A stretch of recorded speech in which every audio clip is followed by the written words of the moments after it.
Você acredita em viagem no tempo? Pois estou com isso na cabeça há dias, pessoal. Há dias e dias e dias. Eu talvez seja um viajante do tempo e isso sejam pequenos sinais que estejam me mostrando que eu tenho que passar uma mensagem pra vocês. Na verdade, eu vim do futuro, pessoal. Eu sou 2060. Eu sou 2060. É nem pra pegar um viajante do tempo que sabe falar, né, velho?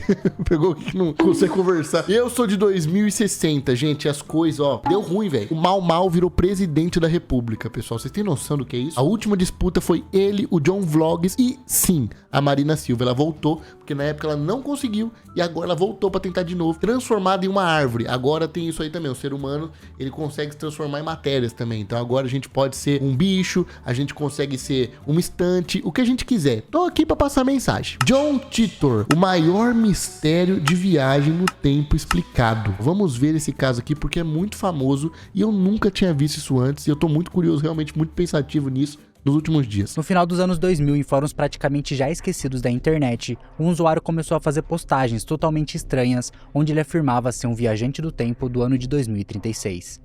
Num primeiro momento, ele parecia... Não, mas não é tão do futuro assim também, né? Porra, eu já nem respeito um viajante desse. Não, você fala, sou de 2150, beleza, legal. E aí, qual iPhone que nós tá? Agora 2036 também? Ia ser só um entusiasta de ficção científica, mas depois de conversar com outras pessoas do fórum, ele mostrou ter conhecimentos impossíveis de saber naquela época, que incluíam até mesmo segredos de grandes empresas de tecnologia. E o vídeo travou. O que é isso aqui? De saber naquela época, que incluíam até mesmo segredos de grandes empresas de travou tecnologia o vídeo. que ficaram ocultos por várias décadas. O nome Eu não tô gostando.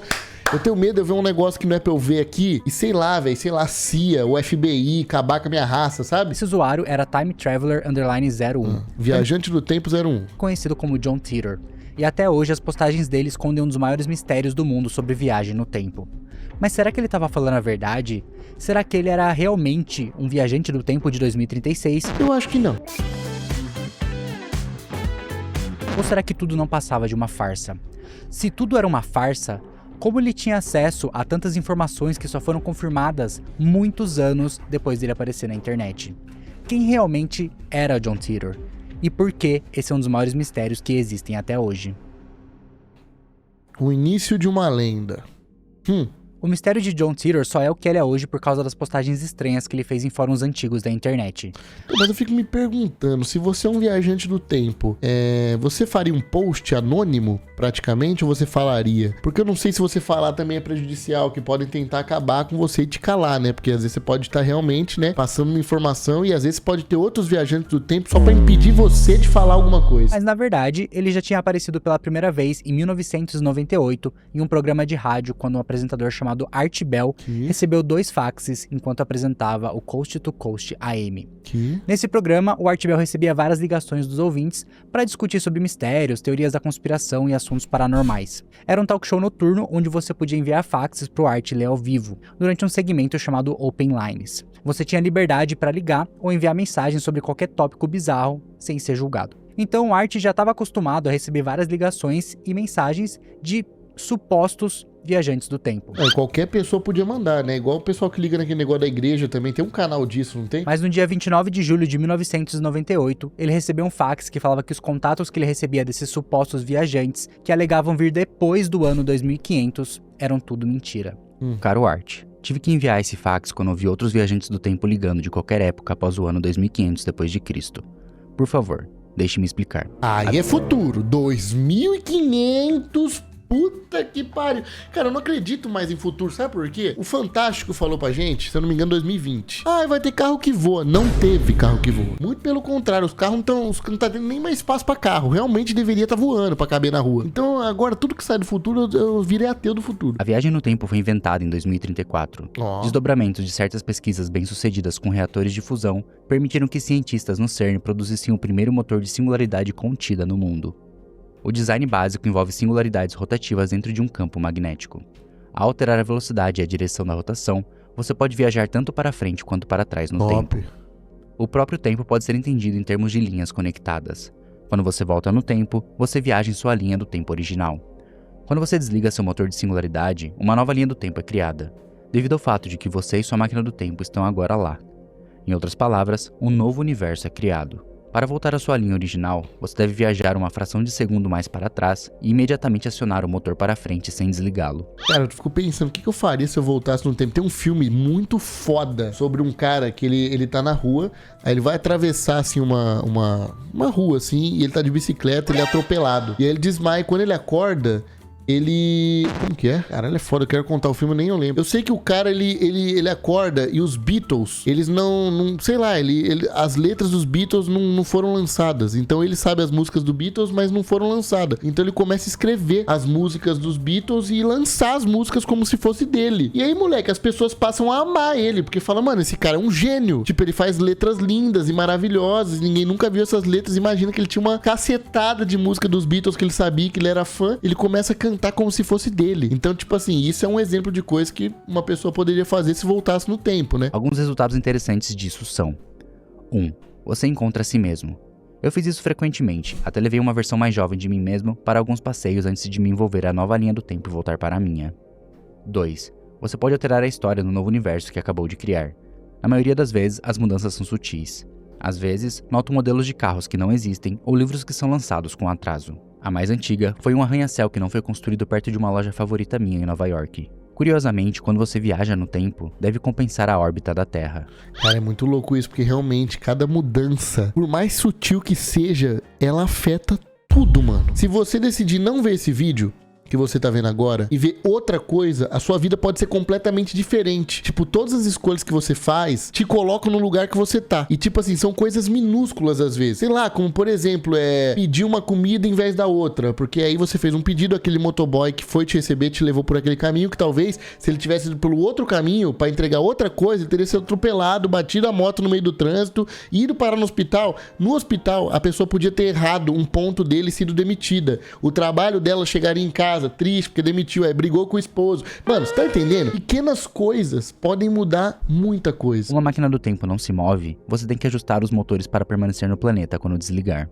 Infelizmente, também foi descoberto que qualquer pessoa que avance no tempo, a partir do meu 2036, atinge uma barreira no ano 2564. Todos que já estiveram lá relataram que nada existe.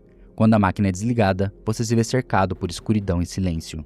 Ué... Agora, a maioria dos viajantes no tempo estão tentando descobrir onde a linha deu errado indo para o passado, criando um novo universo e avançando para ver se a mesma coisa resulta em 2564.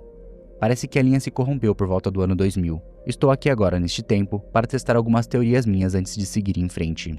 Agora, quanto ao futuro sobre o qual você pode querer saber. 1. O Y2K, bug do milênio, é um desastre.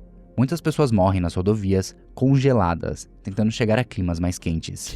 2. O governo tenta manter o poder instituindo a lei marcial, mas tudo entra em colapso quando seus esforços para restabelecer a energia falham. O que ele tá falando então? Que deu merda, o sol acabou, o sol foi embora. Aí ficou tudo frio, tamo todo mundo congelando. Uma instalação de energia em Denver consegue reiniciar a si mesma, mas é invadida por uma multidão de centenas de milhares de pessoas e destruída.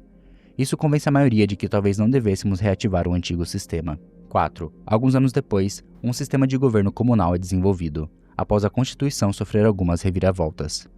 A China retoma Taiwan, Israel vence a maior batalha por sua sobrevivência, e a Rússia é coberta por neve nuclear dos seus reatores colapsados. Caraca. Arte, a razão pela qual estou aqui... Pô, nunca cita nós do Brasil, né, velho? Não fala nada, né, velho? Cara, podia falar, né? E o Brasil ganhou mais umas 2 Copas, não fala nada de nós sempre fica fora das histórias, né, velho? Arte, a razão pela qual estou aqui é porque acredito que uma arma nuclear detonada pelo Iraque na Guerra do Oriente Médio com Israel pode ter algo a ver com a linha do tempo danificada.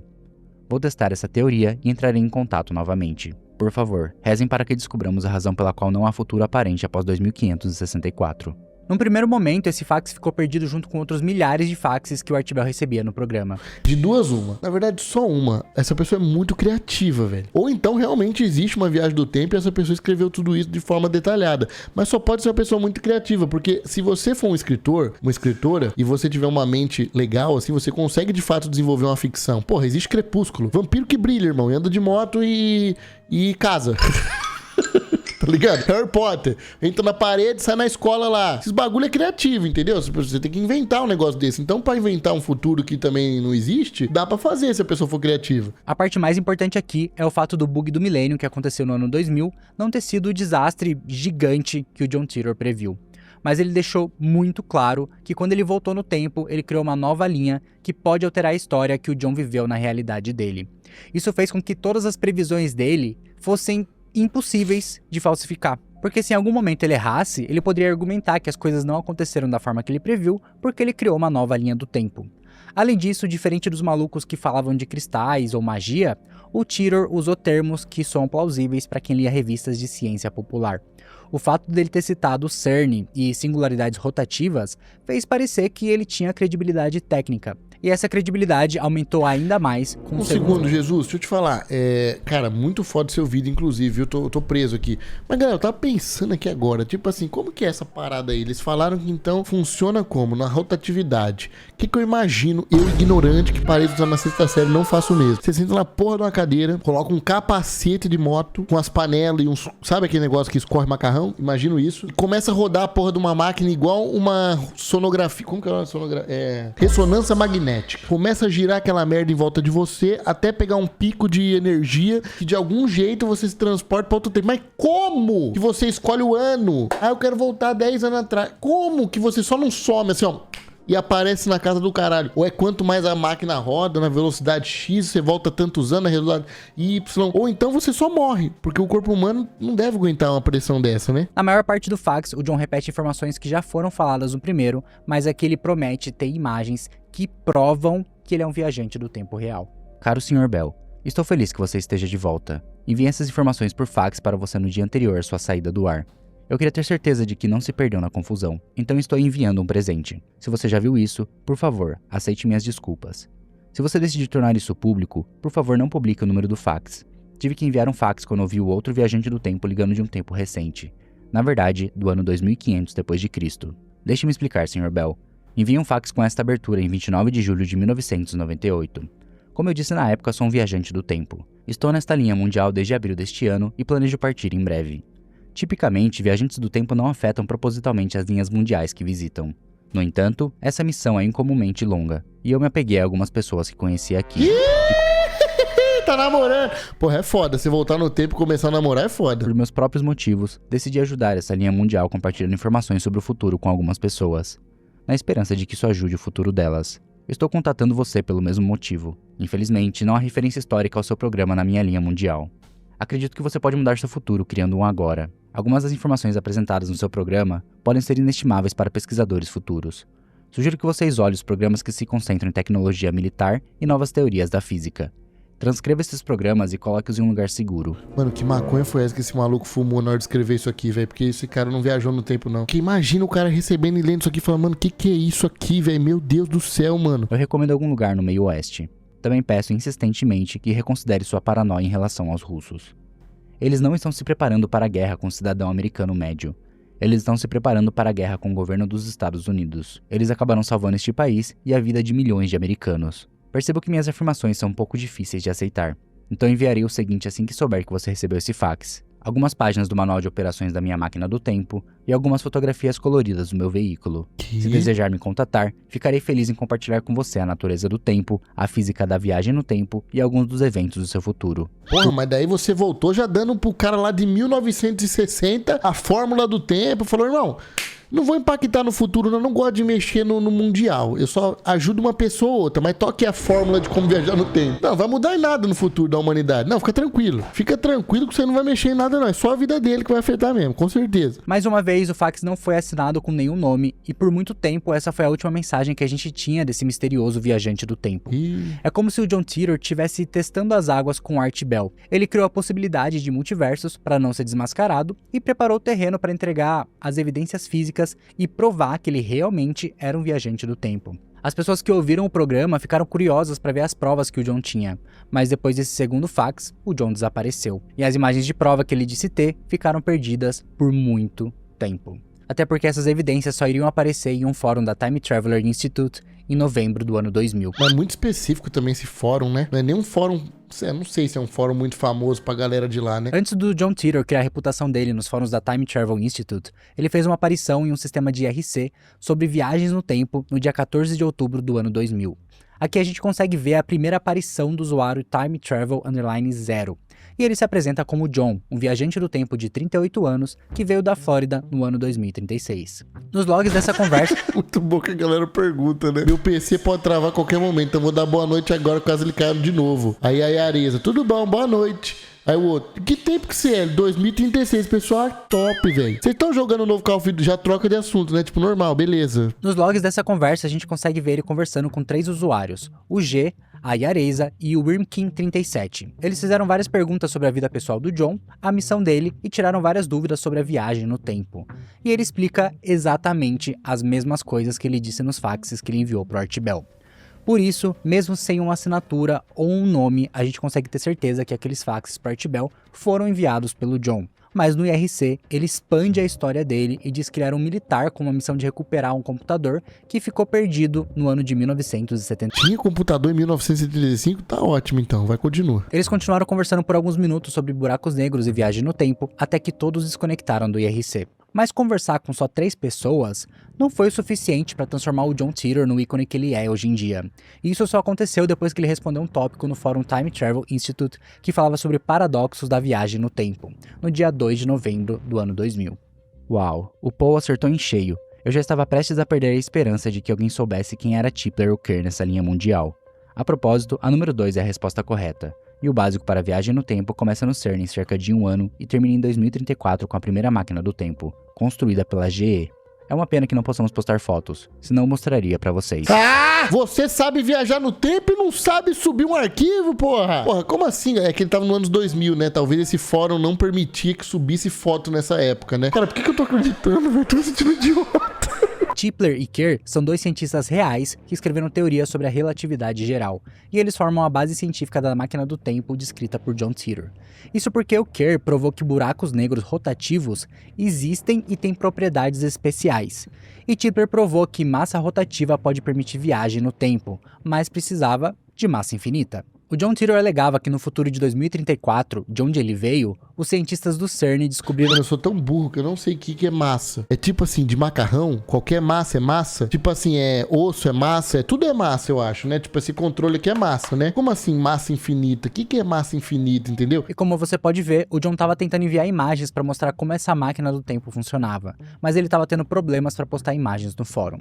Para sorte dele, uma usuária chamada Pamela disse que conseguiria ajudar ele com isso. Adivinha só, você pode colocar fotos no fórum do Doc. Nós gostaríamos de ver elas. Olá. Aqui está o URL. Tenho certeza de que ele ficaria mais do que feliz em postar as fotos para você. Ele é o moderador da seção de Montauk nesse site. Estou ansiosa para ver sua foto. Obrigada, Pamela. Mando para você sem problemas e respondo o que quiser saber. Essa interação entre o John e a Pamela foi essencial para a nossa investigação, porque ela fez diversas perguntas para ele e eles criaram uma certa amizade. E essas foram as fotos que John enviou pra ela. Ah, beleza. Não, tá suave, irmão. Viajou, tipo assim, ele veio de 2300, ele falou 2036, né? E o engraçado é que ele usava um Nokia tijolão pra tirar foto em 2036, né? Tipo assim, não tinha iPhone lá. Foi extinto o iPhone. Foram 3 fotos com ângulos diferentes de um aparelho de viagem no tempo chamado C204, um diagrama mostrando os componentes desse mesmo aparelho e uma insígnia da unidade de reconhecimento temporal, que era o grupo militar que o John afirmava fazer parte. De acordo com o John, esse aparelho de viagem ficava instalado dentro de um Chevrolet Corvette 67. Muitas pessoas tentaram identificar se algumas dessas imagens já existiam na internet ou em qualquer livro daquela época, mas ninguém encontrou nada. Ninguém nunca viu nada parecido. Nós parando pra pensar que nos anos 2000, galera... Mano, esse cara devia trabalhar em alguma empresa de trem, velho.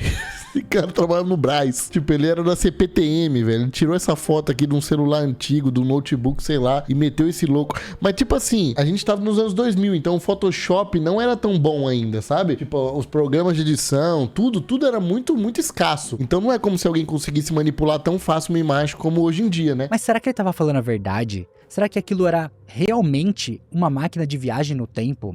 Apesar do John ter enviado essas fotos como provas de que ele vinha de um futuro distante, ninguém acreditou nele. Mesmo assim, o John Titor acabou virando um usuário muito ativo no fórum e ele respondia qualquer pergunta que alguém tivesse, justamente para tirar qualquer dúvida de que ele poderia estar mentindo. E conforme a discussão continuava, ele começou a pintar uma imagem muito mais clara sobre quem ele era. O Time Traveler _01 era John Titor, um veterano de guerra de 38 anos que foi recrutado pelos militares dos Estados Unidos para viajar até 1975 e recuperar o primeiro computador portátil comercial.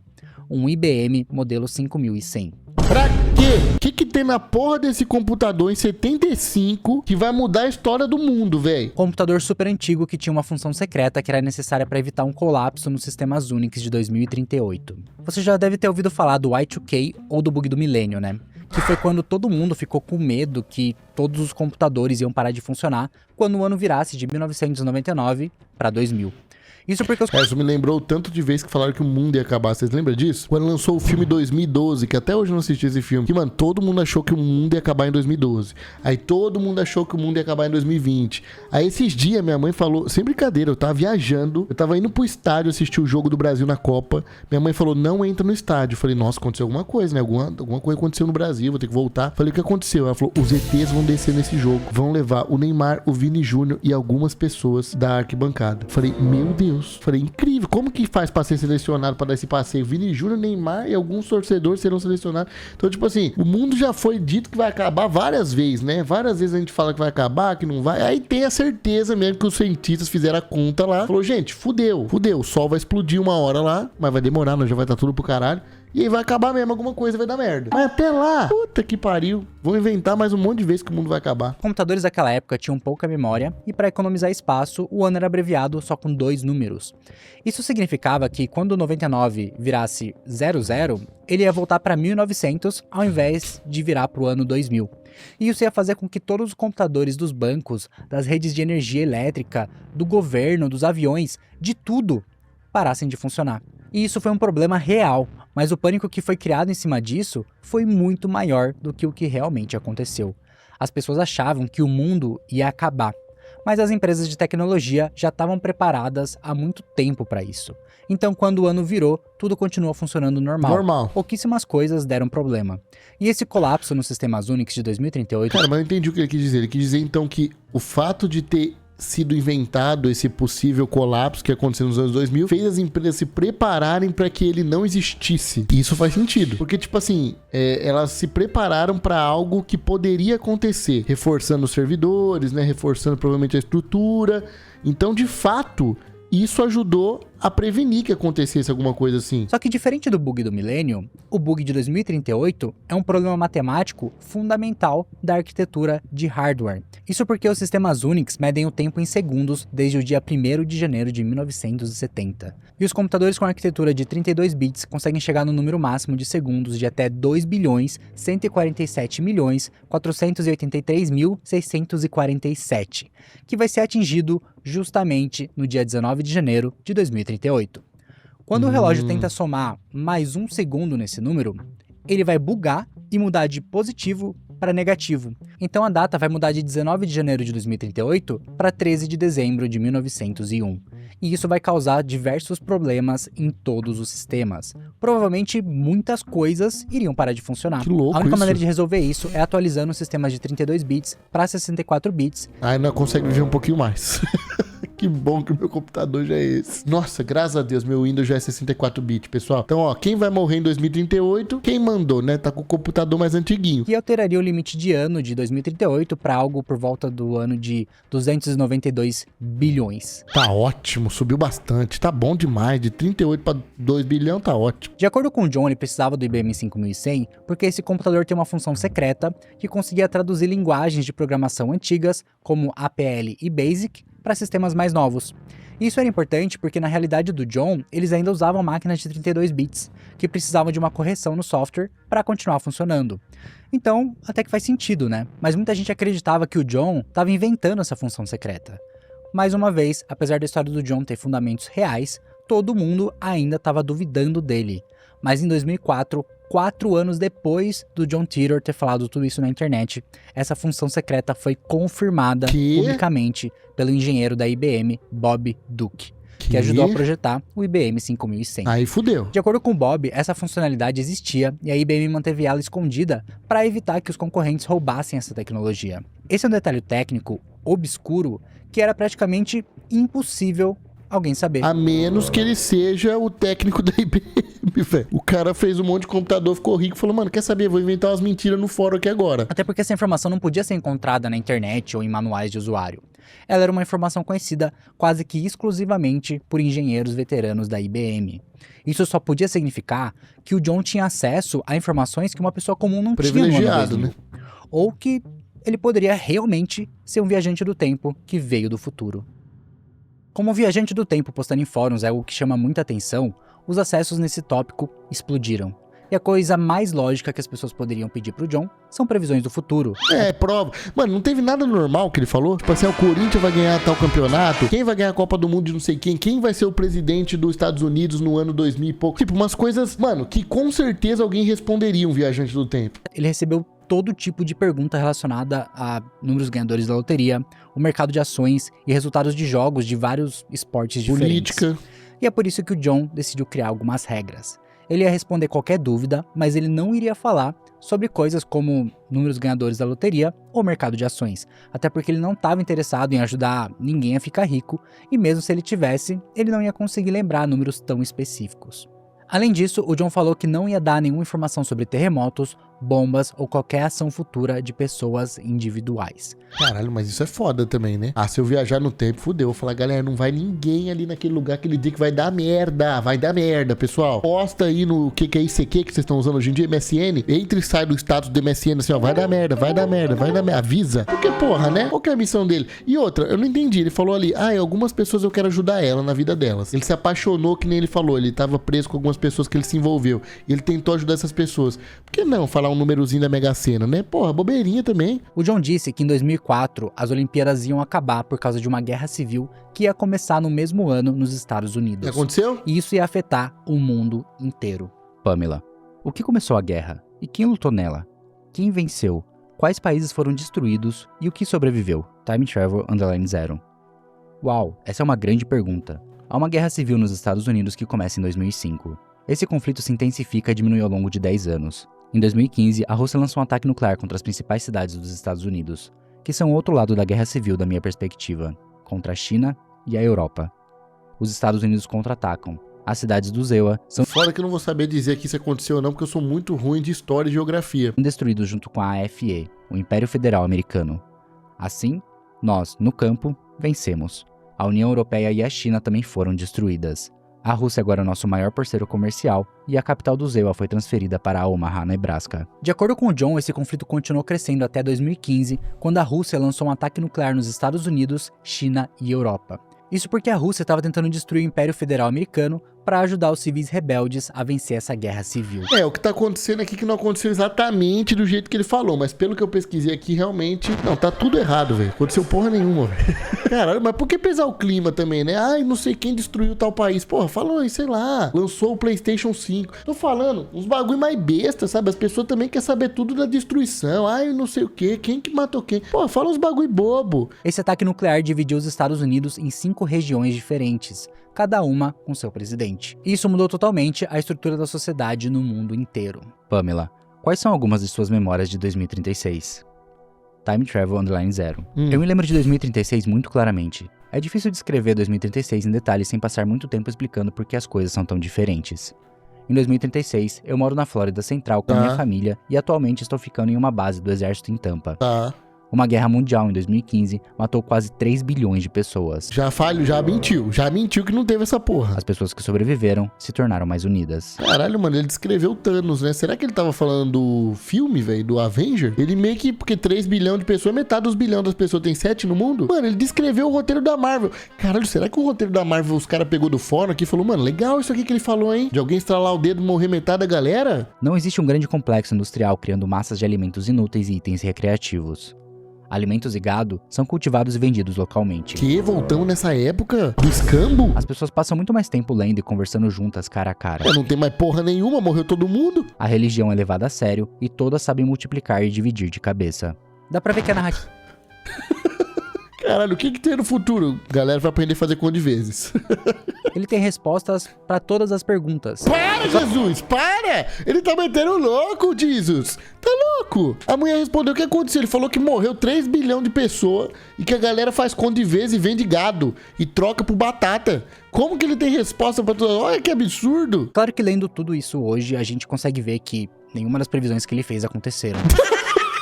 Ele só era muito criativo, velho. Mano, esse maluco, ele devia se divertir muito, velho. Ele devia abrir o computador e falar, mano, vamos lá. Ai, Deus, obrigado.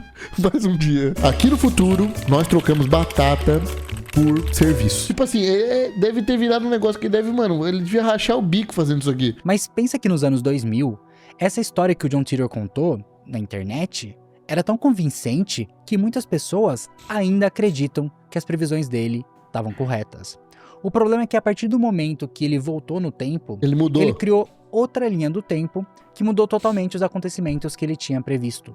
Muita gente acha que essa guerra civil americana acabou se transformando nessa polarização política que cresceu nos Estados Unidos nos últimos anos, e que o cancelamento das Olimpíadas a partir de 2004, na verdade está ligado ao fato das Olimpíadas de 2020 terem sido adiadas para 2021. Mas ele errou com uma margem muito grande também, né? Uma coisa 2021, uma coisa 2004. Então todos os cenários apocalípticos aterrorizantes que o John Titor previu falharam na nossa linha do tempo. Mas pode ser que eles tenham sido alterados justamente por causa dessa interferência dele. Como não tem como a gente confirmar que essas previsões do John estavam corretas, eu acho que não faz muito sentido a gente focar nessa parte da história que ele contou. Até porque isso dividiu muito a opinião das pessoas. Tinha muita gente que acreditava no John Titor e muita gente que achava que ele estava falando um monte de besteira pra ganhar fama na internet. Cara, eu fico pensando porque os americanos são meio habitolados com teoria da conspiração. Mano, a galera lá constrói bunker. Tipo, vai no mercado e faz estoque de sabão em pó e leite, assim, pra durar durante anos, porque acha que o mundo realmente vai acabar a qualquer momento. Eu fico pensando, mano, deve ter alguns malucos que até hoje devem estar acreditando nesse cara e procurando coisas sobre ele, estudando fóruns, tentando voltar em coisas antigas e materiais antigos pra achar coisas que ele pode ter deixado lá atrás. De qualquer forma, ele continuou respondendo todas as dúvidas das pessoas, até que pouco tempo depois, o John Titor anunciou a sua partida. A despedida. Falou, galera, marcha. Em janeiro de 2001, o John fez esse post com o título Eu Sou de 2036, no fórum de discussões sobre viagem no tempo do apresentador Art Bell. Saudações, eu sou um viajante do tempo do ano 2036. Estou a caminho de casa depois de pegar um sistema de computador IBM 5100 do ano de 1975. Minha máquina do tempo é uma unidade de deslocamento de massa estacionária fabricada pela General Electric. A unidade é alimentada por duas singularidades duplas positivas de spin superior, que produzem uma sinusoide de Tipler padrão com deslocamento. Ficarei feliz em postar as fotos da unidade. Ó lá, vem aquelas fotos vagabundas de novo tiradas no MP4. Mais uma vez, essa postagem do John trouxe muitos curiosos e ele ficou respondendo todas as perguntas até que no dia 24 de março de 2021, Sumiu. Ele enviou a sua última mensagem. Sairei dessa linha do mundo em breve e essa será minha postagem final. Há apenas um punhado de pessoas que saberão exatamente quando partirei e tenho certeza de que elas avisarão quando eu tiver ido. Nos últimos dias, achei sua escolha de tópicos bastante interessante e de um ponto de vista objetivo, acho que ela responde coletivamente a uma das suas próprias perguntas. Se a viagem no tempo é real, onde estão todos os viajantes do tempo? Boa pergunta. No passado, afirmei que, francamente, todos vocês me assustam pra caramba e tenho certeza de que outros motoristas temporais sentiram o mesmo. Mas agora tenho uma explicação expandida com 2 exemplos. Há algum tempo, em uma das minhas postagens, relatei uma experiência que tive com meus pais enquanto... Mano, é que deve ser muito foda você voltar no tempo, você chegar em alguém e falar, gente, eu viajei no tempo. Você fala, cala a boca. Apesar que eu acreditaria. Eu sou muito fácil de convencer, mano. A pessoa chegar e falar assim, Bruno, eu sou um viajante do tempo. Eu falar, prova. A pessoa falar, tal coisa aconteceu. Eu falei, caralho, você é. Eu tava acreditando no vídeo agora há pouco. Então, tipo assim, eu não entendo também essa parada de tanto mistério. Eu acho que, né, ele poderia falar coisas mais pessoais, mais fáceis. Apesar que ele tentou falar, só que ele errou, né? De vez em quando passávamos por alguém que estava em óbvia aflição com seu veículo. Fiquei surpreso que tantas pessoas pudessem passar por ele sem parar para ajudar. A explicação delas era o medo. O risco de ajudar alguém era grande demais, e com a tecnologia de hoje, provavelmente eles tinham um celular de qualquer maneira. Se não tivessem, a caminhada até um posto de gasolina faria bem a eles e lhes ensinaria uma lição por terem ficado sem gasolina. Caralho, o outro cruel. exemplo é a situação do sem-teto. Quando você passa por eles como indivíduos na rua, vejo como as pessoas escolhem seletivamente um caminho alternativo para evitá-los. Esses 2 exemplos definem melhor porque viajantes do tempo não se mostram. Porque pode ser confundido com mendigo? Ao tentar ajudá-los, nos colocamos em grande risco e realmente não há sentido nisso. Sabemos que a natureza do tempo dita que viajar entre linhas do mundo exatas é impossível. Portanto, os únicos resultados que veremos serão aqueles para os quais ficarmos para ver. Como linhas de mundo, resultados e eventos são infinitos, temos coisas melhores para fazer. Entendi, ele também tá explicando que é quase impossível, se não impossível, dois viajantes do tempo se encontrar ao mesmo tempo, né? Porque como são diversos fatores e diversas... Um milissegundo pode alterar a realidade de um pro outro, eles estarem vivendo mais ou menos a mesma época, só que em milissegundos diferentes. Eu acho que é isso que ele quis dizer. Quando eu chegar na nova linha do mundo de 1998 a caminho de casa, eu poderia facilmente começar tudo isso de novo e continuar passando pelas mesmas conversas com todas as mesmas pessoas. No entanto, eu já sei que vocês não prestarão atenção ou acreditarão em mim porque já passamos por isso nessa linha do mundo. Além disso, acho que a caminhada até o posto de gasolina fará bem a vocês. Caralho. A seguir, estão as últimas perguntas que vi antes da minha postagem de ir pra casa. Peço desculpas por não conseguir responder a todas elas. Aqui ele respondeu mais uma lista enorme de perguntas e terminou com essa mensagem. Também quero agradecer a Pamela por me ajudar com o e-mail e a todos os outros que fizeram perguntas inteligentes e perspicazes. Aprendi muito. Meu pensamento de despedida gira em torno de algo que o JC tem insistido desde o primeiro dia. Não, eu não tenho uma agenda secreta, mas tenho prestado muita atenção à sua linha do mundo. Minha interação com vocês não foi um parâmetro direto da missão, mas foi um protocolo de missão secundário baseado em ordens permanentes dadas a todos os motoristas temporais. Esse objetivo secundário é basicamente reunir o máximo de informações possível sobre uma linha do mundo com base em um conjunto de variáveis observáveis quando chegamos. Sua linha do mundo atendeu a essas condições. O que me surpreende é porque ninguém aqui se pergunta por que o Y2K não nos atingiu de forma alguma. Leve um galão de gasolina com vocês quando o carro morrer na beira da estrada. Adeus.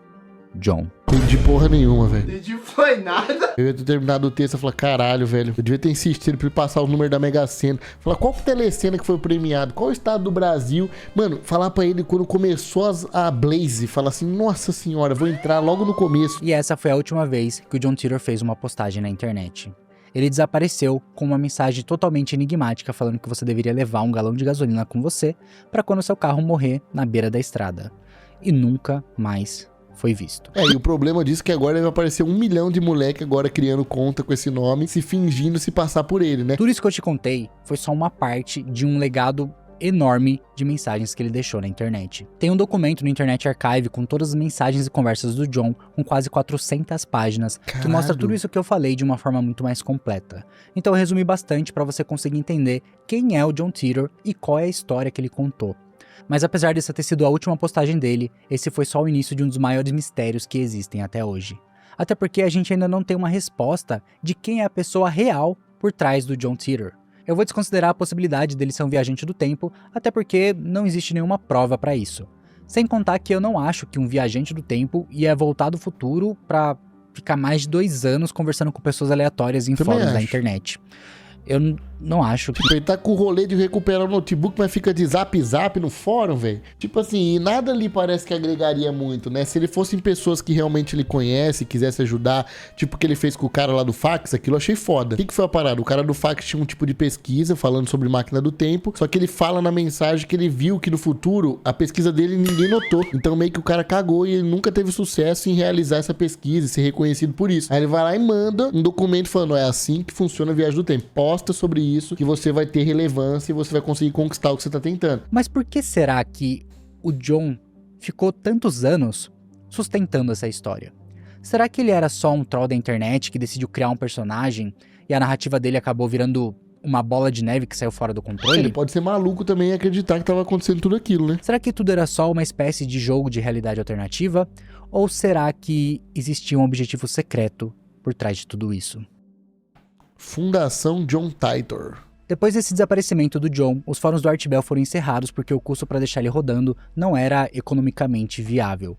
Então todas as postagens do John foram apagadas para sempre. Para nossa sorte, em junho de 2003, um site chamado johntitor.com apareceu na internet reunindo todas as postagens do John. Olha isso. E todas as notícias relacionadas a ele em um só lugar. Tá vendo como os americanos é esquisito com essas coisas? Alguém nessa época salvou tudo num computador, num HD, que nessa época não era igual hoje em dia, que é só você salvar um negocinho aqui que tem espaço infinito nos computadores pra gravar tudo. Então a pessoa fez a porra de um dossiê, salvou essa merda e falou assim, não, um dia vai precisar. Daí foi lá, depois de uns anos, recriou um site com tudo que o cara já tinha falado nos fóruns, velho. Esse site foi uma das criações mais importantes para levar a lenda do John Titor para muito mais gente e fazer ele se transformar nessa lenda gigantesca que ele é hoje. Mas será que o site era só um site comum de alguém que gostou tanto da história do John que decidiu criar um site dedicado a tudo que estava relacionado a ele? Ou será que tem mais alguma coisa por trás disso? Eu descobri que o nome do dono desse site é Oliver Williams, e ele já deu várias entrevistas para a rádio Coast to Coast AM, a mesma rádio que o John Titor apareceu pela primeira vez. Mas essas foram as únicas informações que eu encontrei sobre ele. O problema é que, apesar dele ter dado várias entrevistas para a rádio, eu não consegui encontrar nenhuma foto dele. O Oliver Williams é um homem muito misterioso. E por causa disso, muita gente acredita que ele é a pessoa real por trás do John Titor. Ele pode ser o cara que inventou a história toda pra no fim das contas criar esse personagem. Mas cara, qual que é o fim dessa porra? É isso que me agonia. Tipo, por quê? Por hobby? Por que esse filho da puta foi pra comer alguém? Que falou, não, deixa eu falar que eu viajo no tempo pra comer alguém. Tipo, tem que ter alguma coisa. Foi pra roubar, foi pra conquistar dinheiro, foi pra enganar alguém, pra dar golpe, foi pra... O que ele fez com isso, entendeu? Isso que me agonia, porque não fez nada. Isso porque só alguns meses depois da criação desse site, em setembro de 2003, a empresa John Titor Foundation foi registrada na Flórida, reivindicando uma propriedade legal sobre todas as postagens de John Titor. Basicamente, o John Titor virou uma marca registrada. E em dezembro de 2003, um livro chamado John Titor, A Time Traveler's Tale, foi lançado para venda através dessa mesma empresa. Isso aqui foi alguém safado tentando ganhar dinheiro, né? Falou, opa, papai, essa historinha de viagem do tempo vai dar dinheiro. O mais interessante é que o livro começa com uma carta da mãe dele, falando como o John apareceu na vida dela. Ele ligou primeiro, veio até nossa casa e simplesmente bateu na porta da frente. Lá na porta estava um homem que afirmava ser do futuro. Não um homem qualquer. Ele afirmava ser meu filho, com 38 anos, um viajante do tempo do ano 2036. Daquele dia até março de 2001, John Titor ficou conosco em nossa casa. Ele nos disse que tinha feito uma promessa ao pai do meu marido em 1975 que envolvia nos preparar para o Y2K. Em 1º de janeiro de 2000, o mundo não acabou como John disse que acabaria. Estranhamente, isso não pareceu surpreendê-lo. Em vez disso, pareceu ser um fardo, pois uma profunda sensação de tristeza tomou conta dele. Por razões que ainda não estão claras para mim, John decidiu entrar na internet e escrever sobre quem ele era e por que estava aqui. Durante todo o tempo que ele esteve online, tive a sensação de que ele estava tentando começar ou terminar algo além de apenas estar na rede. Se John estava tentando passar alguma outra mensagem, espero que este livro ajude a promover esses objetivos. Para mim, para meu marido e para nosso filho pequeno, acabou.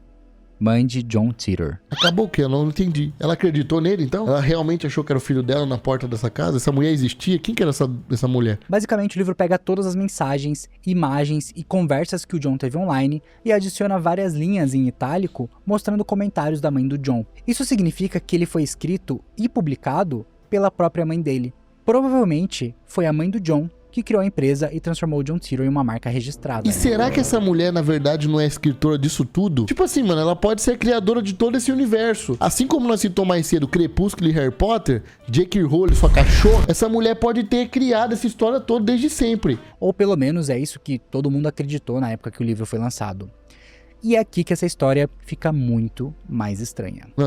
Você lembra da Pamela Moore? A pessoa que ajudou o John a publicar as fotos do dispositivo de viagem no tempo no fórum, dele. Logo no início da história, sim, eles acabaram tendo um relacionamento muito próximo. Eles conversavam muito. Logo no lançamento do livro, a Pamela recebeu um pacote surpresa da John Titor Foundation com uma cópia do livro e uma carta da Kay Titor, a suposta mãe do John que escreveu o livro. E em algumas entrevistas, a Pamela afirmou que quem quer que tivesse se passando pela Kay Titor confirmou algumas coisas na carta que fez ela acreditar que essa pessoa tinha acesso aos e-mails dele. Isso significa que a John Titor Foundation tinha informações que ninguém mais tinha. Eles sabiam o endereço da Pamela e tinham acesso aos e-mails que o John tinha trocado com ela.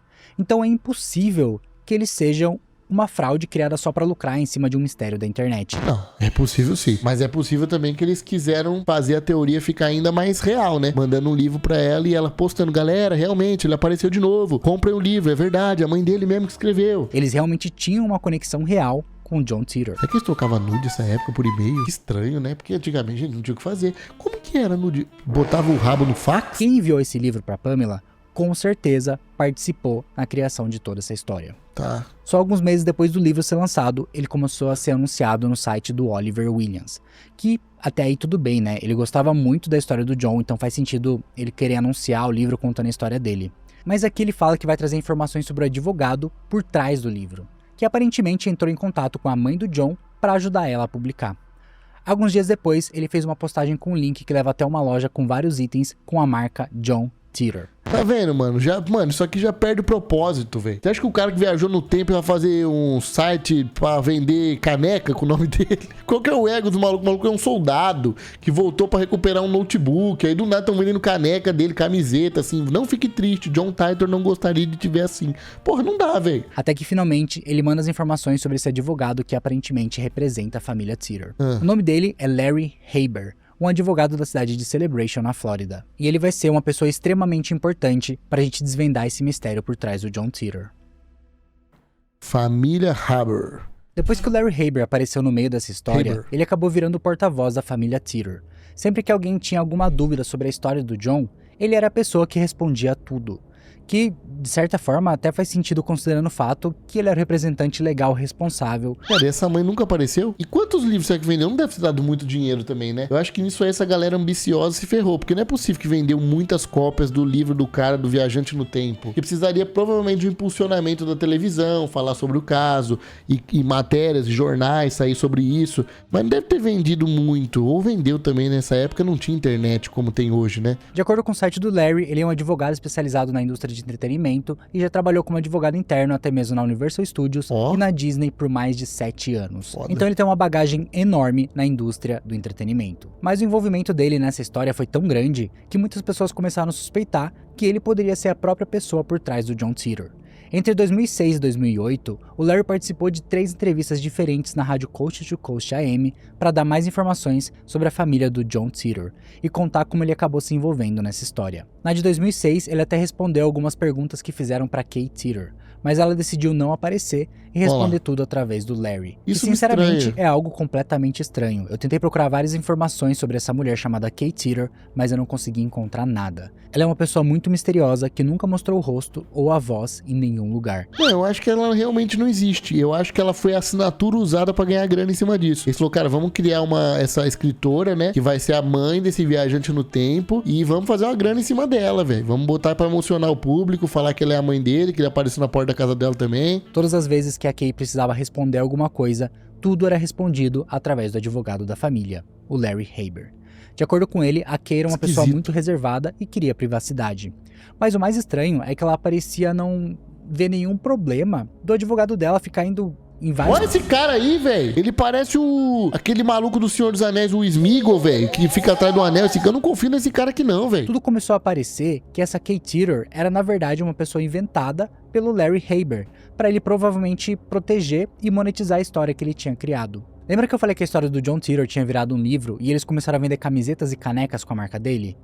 Eu acredito que esses produtos só iam continuar vendendo se o mistério por trás desse viajante do tempo misterioso continuasse existindo como um mistério de verdade. Tanto que em outubro de 2006, o Larry postou um vídeo no próprio canal dele, no YouTube, com o título Quem é John Titor? Que é um vídeo que parecia muito um trailer ou um preview de algum tipo de filme ou série sobre a história do John, que acabou não virando nada. Mas essas aparições do Larry na mídia começaram a aumentar mais ainda o mistério por trás dessa história confusa. Tanto que em 2008, um programa italiano chamado Voyager contratou um detetive particular chamado Mike Lynch para investigar a história do John Titor e tentar descobrir quem escreveu as postagens. O Mike acabou indo atrás do Larry Haber para conseguir mais informações e tentar descobrir quem realmente era a pessoa por trás de tudo isso. Eles conseguiram uma entrevista com o Larry e ele negou todas as acusações de que ele era a verdadeira pessoa por trás do John Titor. Ele afirmou que não passava de um advogado que foi procurado pela Kay para abrir e gerenciar a John Titor Foundation.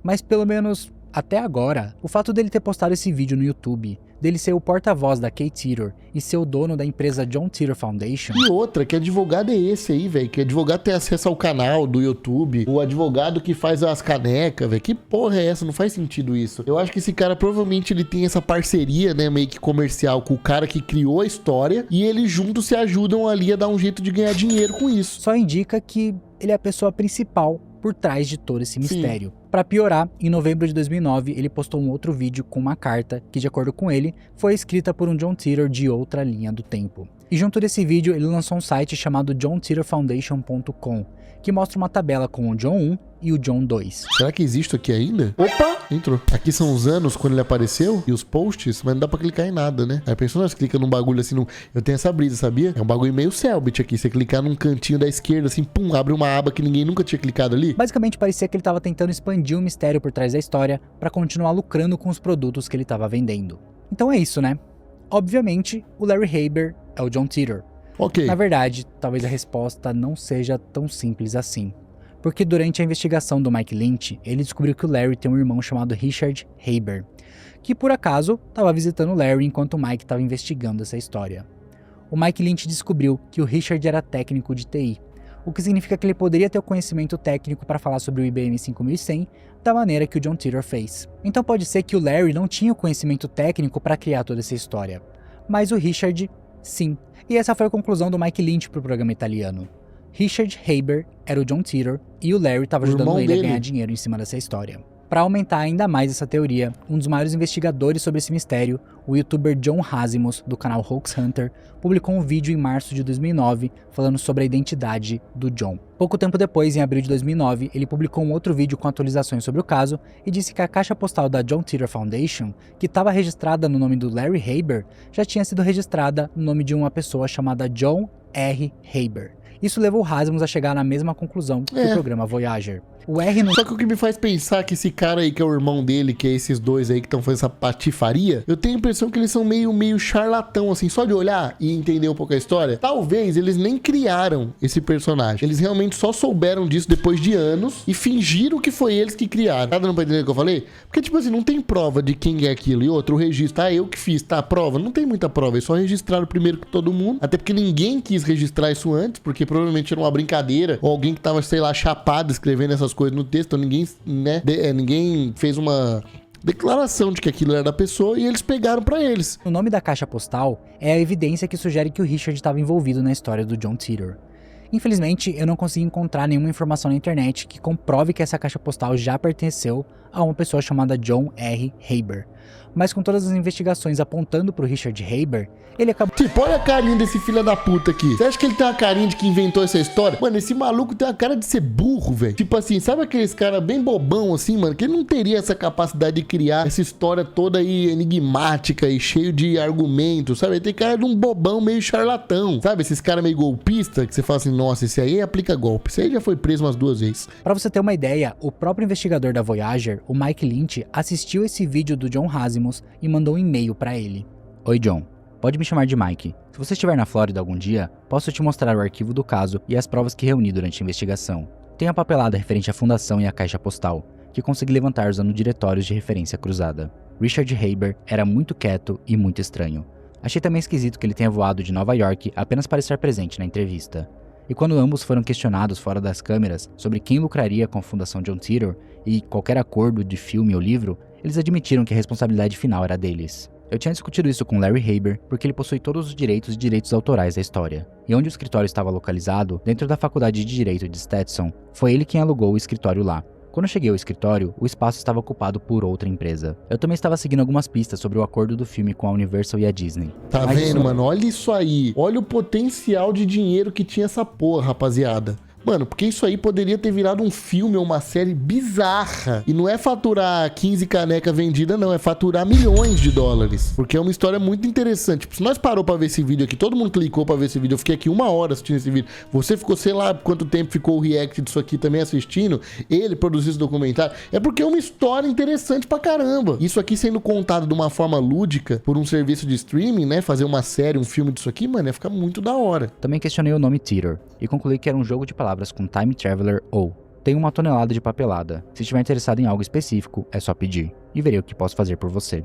Foi ótimo ter notícias suas, e eu também achei que você fez um ótimo trabalho com a história. Mike Lynch. Como você pode ver, parece que tudo estava apontando para o Richard Haber ser o John Titor. Mas será que ele realmente é a pessoa por trás de tudo isso? Para buscar mais provas, em 2010, um canal do YouTube chamado Where is John Titor decidiu ir até o endereço da caixa postal em Celebration. Moleque, isso aqui já tinha passado 10 anos da história, velho. Tipo, mais na real, né? Porque a história começou em 1993, 3, eu não lembro exatamente. Já tinham se passado vários anos e a galera ainda assim queria tentar encontrar alguma coisa sobre isso. E eles acabaram conseguindo fazer uma entrevista com os principais suspeitos, o Larry e o Richard Haber, e também com o filho do Larry chamado Brandon Haber. É claro que no meio da entrevista eles afirmaram que apesar de eles estarem envolvidos na história por causa das investigações, nenhum deles é o John Titor. E por muito tempo, a investigação para tentar descobrir quem era o responsável pelas postagens do viajante no tempo ficou parado nessas pistas. Os irmãos Haber ainda eram os principais suspeitos. Mas vocês não acham meio filha da puta vocês fazerem isso, não? Então, tipo assim, nenhum de vocês é o John Titor. Beleza, ninguém de vocês criou. Não foi vocês também que inventaram ele, né? Que criaram a história. Também não. Vocês não conhecem a mãe dele, que foi quem escreveu o livro. Também não. Então, por que vocês estão ganhando dinheiro em cima dele? Tipo assim, é muito antiético. Mas apesar de todo o envolvimento deles, ainda não existia uma prova concreta que mostrava que algum deles era o autor desse mistério. Até que em 2011 surgiram novas pistas que apontavam para um novo suspeito. Que? O outro Haber. Essa aqui vai ser provavelmente a descoberta mais por acaso de toda a investigação. Em 2011, o John Hasimos, o youtuber que é um dos principais investigadores do mistério por trás do John Titor, acabou entrando no Facebook e pesquisando pelo Larry Haber. Caralho, não é possível que a investigação foi solucionada assim. O cara meteu no Facebook o nome lá e encontrou o perfil da pessoa. Olhando os amigos do Larry no Facebook... Que? Todo mundo com a mesma foto? Ele descobriu uma pessoa chamada Maury Haber. E o que chamou a atenção dele foi uma foto de perfil que ele achou muito estranha, que fez ele ter certeza que Maury Haber era a verdadeira pessoa por trás do John Titor. É claro que uma foto de perfil e um sobrenome da família Haber não é o suficiente para provar nada. Mas tem um ícone também de alguém escrevendo. Agora provou. Mas só alguns dias depois, o Maury atualizou a foto do perfil para uma foto dele mesmo. E na cabeça do Hasimos, ele pensou na possibilidade do Maury ter percebido que a foto antiga dele fazia ele parecer ser a pessoa por trás da história do John Titor, e por isso ele resolveu mudar. É claro que essas são conclusões muito precipitadas, mas foi justamente por causa disso que o Hasimos resolveu investigar o Maury Haber. Nisso ele descobriu que o Maury é irmão do Larry e do Richard, e também que ele é um cientista da computação e especialista em segurança de TI, com muito conhecimento técnico para escrever uma história detalhada como a do John Titor. Existia uma possibilidade muito grande dele saber daquela funcionalidade secreta do IBM 5100. Mas a parte mais importante é que o Maury tinha um blog onde ele postava artigos sobre segurança cibernética. E o Hasimos decidiu fazer uma das investigações mais insanas que eu já vi até agora. Ele pegou todas as postagens do blog do Maury Haber e decidiu comparar com as postagens do John Titor para ver se ele conseguia encontrar frases idênticas. E ele encontrou mais de 400 frases com 3 palavras que correspondiam exatamente. Caralho, então ele escrevia igual ele escreve as matérias dele do blog atual dele. Caralho, o maluco aqui foi gênio, tá? Além disso, eles usavam os mesmos termos considerados incomuns ou raros, que poucas pessoas usam para escrever na internet.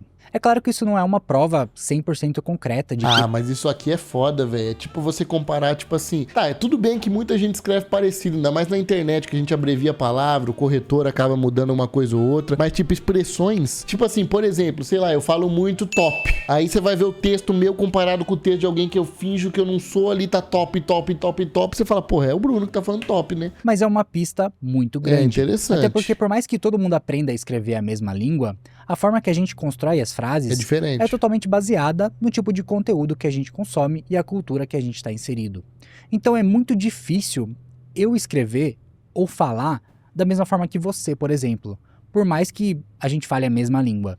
Para o Hasimos, essa análise das postagens era uma prova de que o Maury Haber e o John Titor compartilhavam o mesmo estilo de escrita. O problema é que ele invalidou toda a pesquisa dele a partir do momento que ele só fez essa análise com a escrita do Maury e do John. Ele não testou com nenhum dos outros suspeitos. A ideia do Hasimos foi muito boa, mas sem um grupo de controle, toda essa investigação não provava nada. Mesmo assim, em 2013, ele postou um vídeo de 40 minutos mostrando toda a análise que ele fez.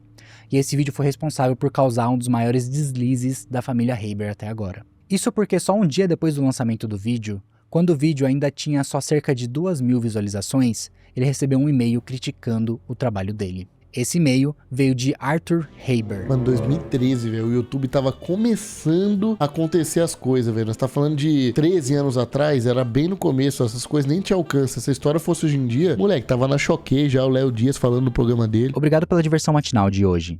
Larry está rindo. Maury está recebendo spam. 3 coisas pra você.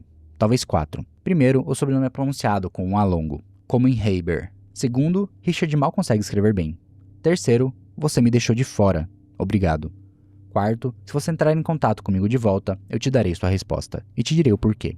Será necessário paciência. Ligue ou envie e-mail. Caralho, então apareceu outro membro da família respondendo ele, falando, cara, meu irmão é meio burro, ele não saberia escrever isso aí. O irmão dele não entendi, porque o irmão dele também faz, tem um blog científico, um monte de coisa inteligente ali. Basicamente, ele disse que não tinha como nenhum dos irmãos dele ser o John Titor.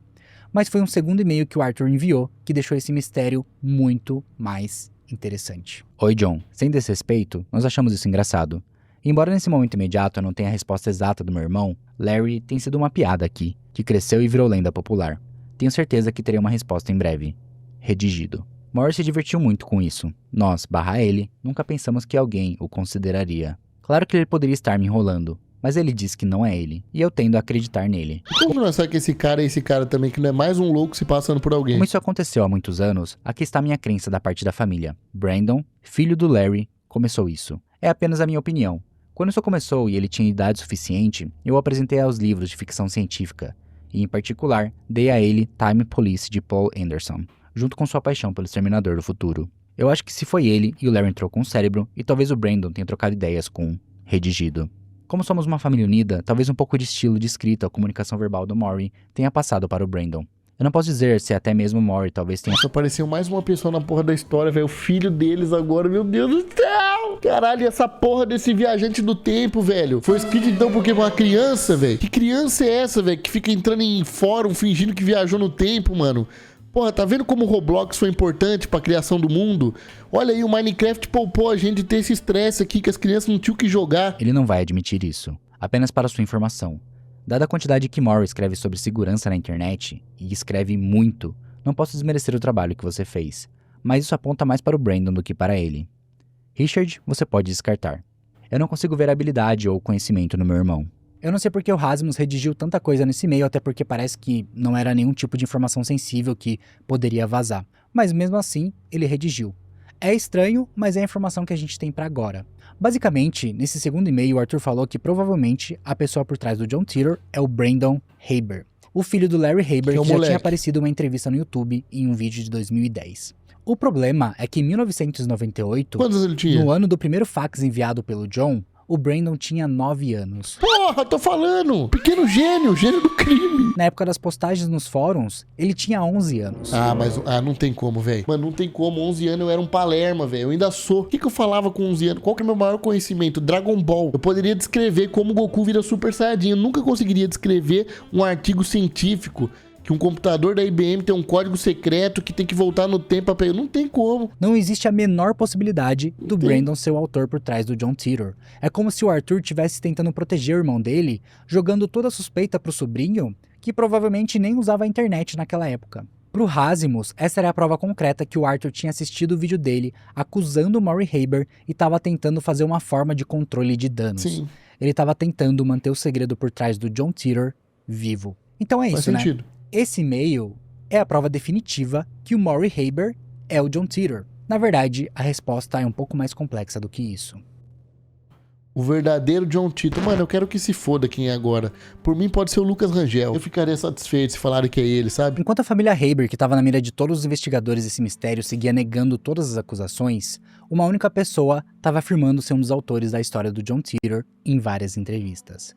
O nome dessa pessoa é Joseph Mattini. E ele faz sentido ele querer falar que ele é o autor. Porque se ele escreveu o bagulho e falou, caralho, peraí, galera, tão ganhando dinheiro. Não, peraí, fui eu que fiz essa porra aqui. Eu chapei na época mesmo, tava, sabe como que é, né? Madrugadinha, tédio, comecei a criar essa história, mas não é eles que criaram isso não. Porque me parece um sentimento muito plausível de uma pessoa que realmente, mesmo que tenha inventado a história, queira se manifestar falando, galera, eles estão metendo louco, não foi eles que inventaram nada disso. Antes da existência do John Titor, ele foi o arquiteto de um jogo de realidade alternativa chamado Ong's Hat, que foi uma das primeiras e mais famosas conspirações fabricadas na internet. Pra você ter uma ideia, essa história geralmente é citada como o primeiro jogo de realidade alternativa do mundo, e Ong's Hat envolvia tanto a internet quanto o mundo real. Basicamente, a história falava que um grupo de cientistas de Ong's Hat, que é uma cidade real em Nova Jersey, criou um dispositivo chamado o Ovo, que podia fazer as pessoas viajarem para outras dimensões. Mano, Aí faz sentido esse cara ter criado mesmo. Olha o papo de louco que ele já tinha aqui. Tá vendo? Esse cara já tinha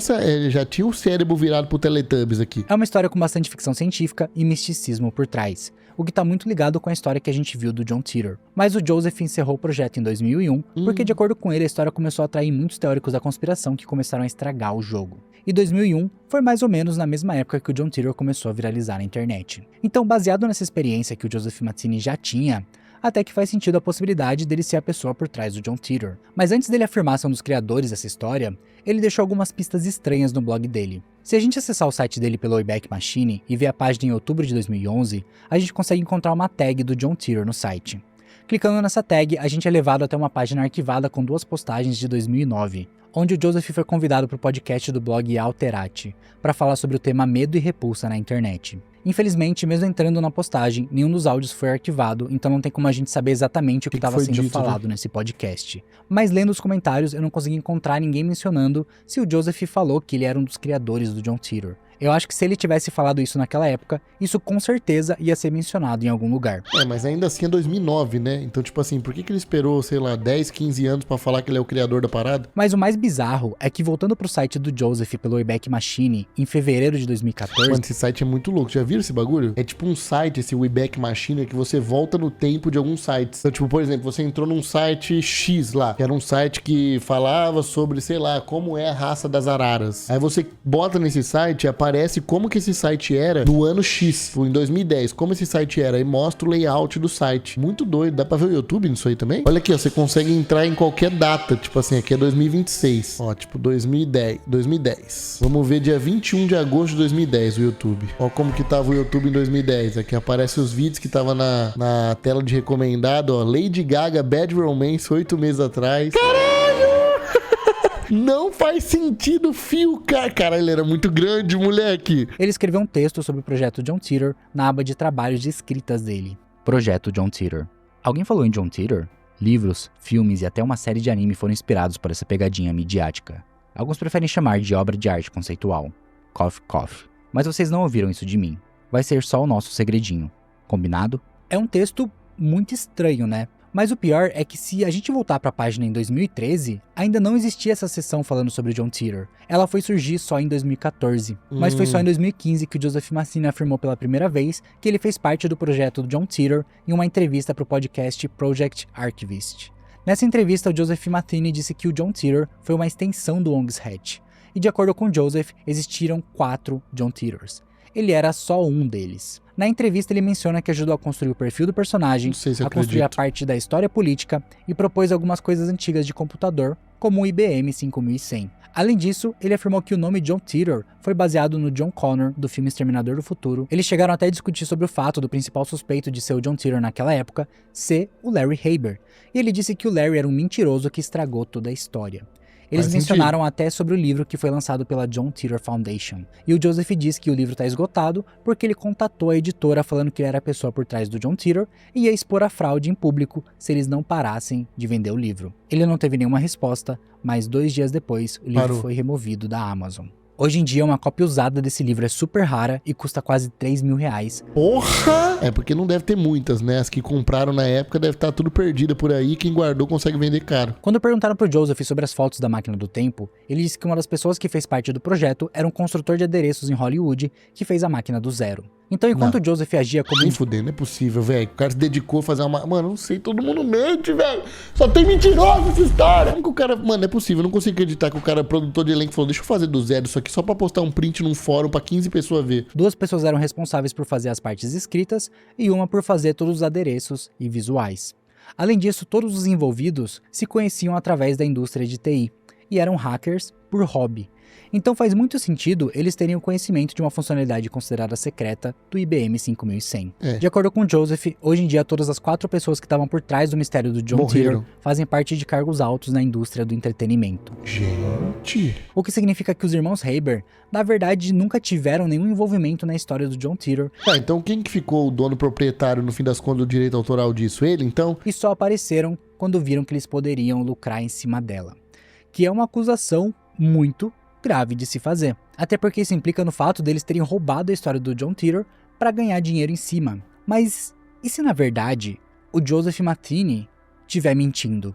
Em 2018, Eu o também Joseph acho. deu uma entrevista falando sobre o projeto John Titor para um jornal chamado Trilist. Eu acho que, na verdade, tipo assim, ele pode ter, na época, visto isso aí, só que ele deu uma cagada. E aí, depois, passou muito tempo, ele falou, caralho, mano, esses caras aí são charlatão. Só que ninguém é dono dessa história. E eu já tenho um histórico como isso. Talvez eu possa assumir esse papel, então, porque eu tenho algum tipo de conhecimento, eu já fiz outras histórias, e tem um vácuo aí. Então, ninguém sabe muito bem quem foi o dono. Mano, tinha que ter uma investigação, um processo, alguma coisa rolando, porque daí, bom, beleza, mostra pro juiz, então, os documentos, quando você escreveu isso, um computador antigo que tem você escrito essas coisas, um HD, alguma senha de e-mail que você tinha acesso a trocar essas mensagens com as pessoas, que daí pronto, resolvi o problema e nós sabia quem que fez essa merda de verdade, mas foda-se também quem fez isso. E ele falou uma coisa que contradiz tudo o que ele já tinha falado até agora. Vou ser criterioso com o que vou dizer agora, em comparação com o que disse no passado. John Titor é uma história que foi criada como um experimento literário por pessoas que estavam observando o que eu estava fazendo com Wong's Hat, um dos primeiros jogos de realidade alternativa. E essas pessoas queriam fazer algo parecido. Eu fui consultor do projeto, mas não era um projeto meu. Aqui o Joseph afirma que ele foi um consultor no projeto John Titor, mas que não era um projeto próprio dele. Isso contradiz tudo o que ele falou na entrevista do podcast Project Archivist, Então, falando que ele era a cabeça por trás de dono. tudo e que ele deu a ideia de colocar o IBM 5100 na história. E é justamente essa contradição que fez eu pensar na possibilidade do Joseph Matheny ser um grande mentiroso. É claro que não existe nenhuma prova que mostre isso de fato, mas ele ter mudado totalmente o envolvimento dele na criação do projeto John Titor é algo muito estranho. Além disso, existem evidências que apontam para um suspeito que a gente já conhece.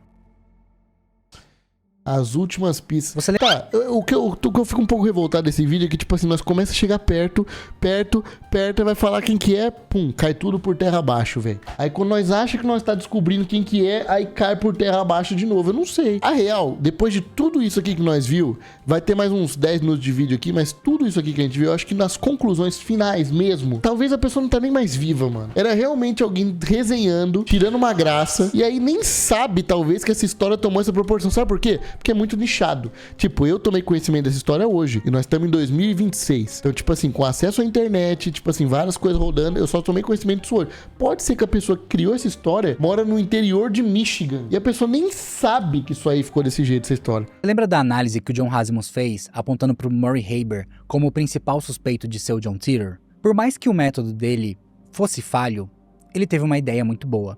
E é por isso que em 2016, o Mike Salve, autor do livro Quem Foi o Autor da Lenda John Titor, decidiu seguir os mesmos passos do Hasimus e aperfeiçoou a investigação. Ele entrou em contato com o Dr. Andrea Nini, um professor de linguística na Universidade de Manchester, que é uma autoridade extremamente respeitada na área de linguística forense. Para você ter uma ideia, ele foi responsável por fazer uma das análises mais modernas e mais completas das cartas enviadas à polícia em 1888, supostamente por Jack o Estripador. O Mike Salve pediu para o Dr. Andrea investigar as postagens do John Titor e ele concordou. Foi que era impossível o John Titor ser um viajante do tempo real. Isso por causa do estilo de escrita dele. Por exemplo, ele escrevia o website como duas palavras separadas, sendo que na língua inglesa as palavras compostas geralmente seguem um ciclo até se juntarem em uma palavra só. Na época que o John Titor estava escrevendo... Não é possível. Um analfabeto desse ter viajado no tempo. Website ainda era uma palavra separada, que é uma variante que praticamente morreu hoje em dia.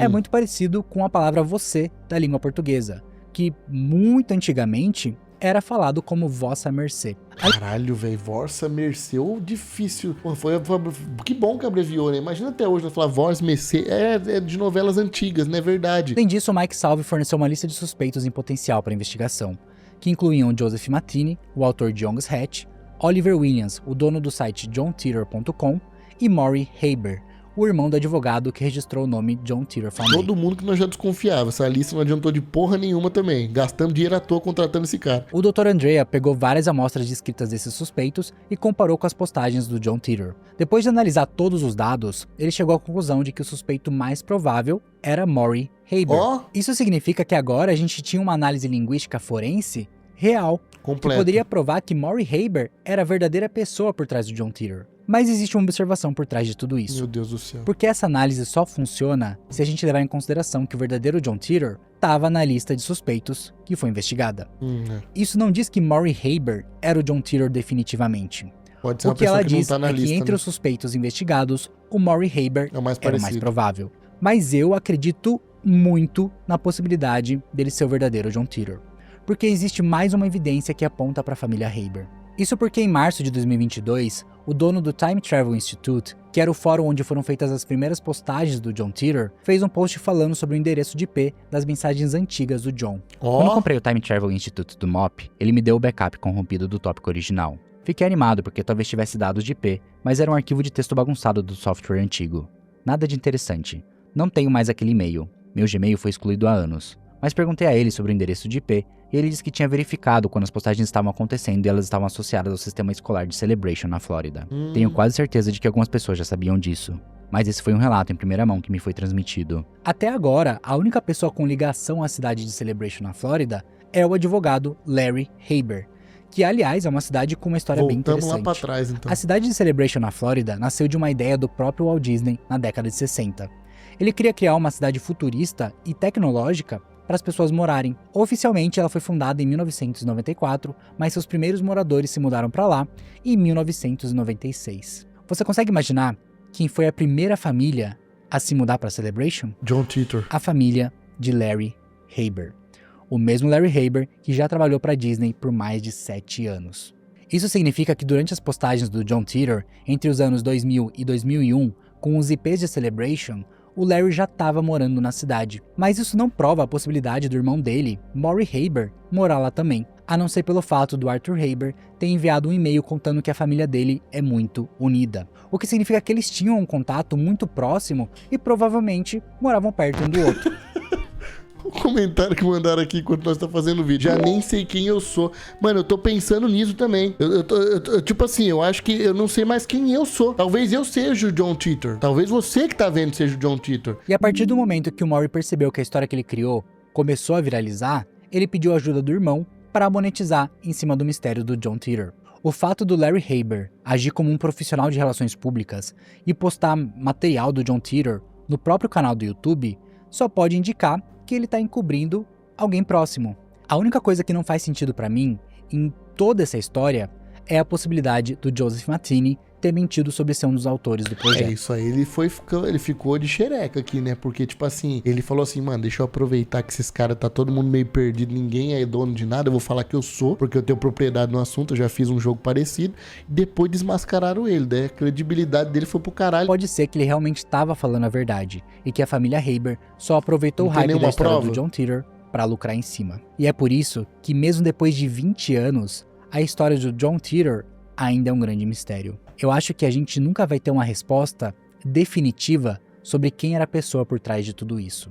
Mas eu quero saber, quem você acha que é o verdadeiro John Titor? Cara, eu fiquei muito curioso agora. Eu gostaria de eu poder voltar no tempo, no dia que esse post foi feito, e dar algum jeito de aparecer na casa dessa pessoa e ver ela digitando isso. Só pra ver nos olhos de quem fez isso e fez a gente ficar todo mundo curioso. Caraca, que vídeo maluco, galera. Meu Deus do céu, me senti um investigador profissional aqui, mas desempregado, porque eu não consegui resolver também. Se você gostou desse vídeo aqui, que foi longo pra um cacete, quase um longa-metragem, deixa um like. Deixa um likezinho no vídeo, comenta alguma coisa legal, se inscreve no canal também. O canal Zonodarks tá na descrição, ele fez esse material impecável. Então se você gostou desse tipo de vídeo, vai lá no canal dele, se inscreve, apoia ele, acompanha os vídeos dele, ele deve ter outros vídeos parecidos com esse, então dá essa força lá. E se você quiser me acompanhar nas redes sociais, é @Brino em todas elas. Então segue a gente lá também, tá bom? Um beijo, até o próximo vídeo.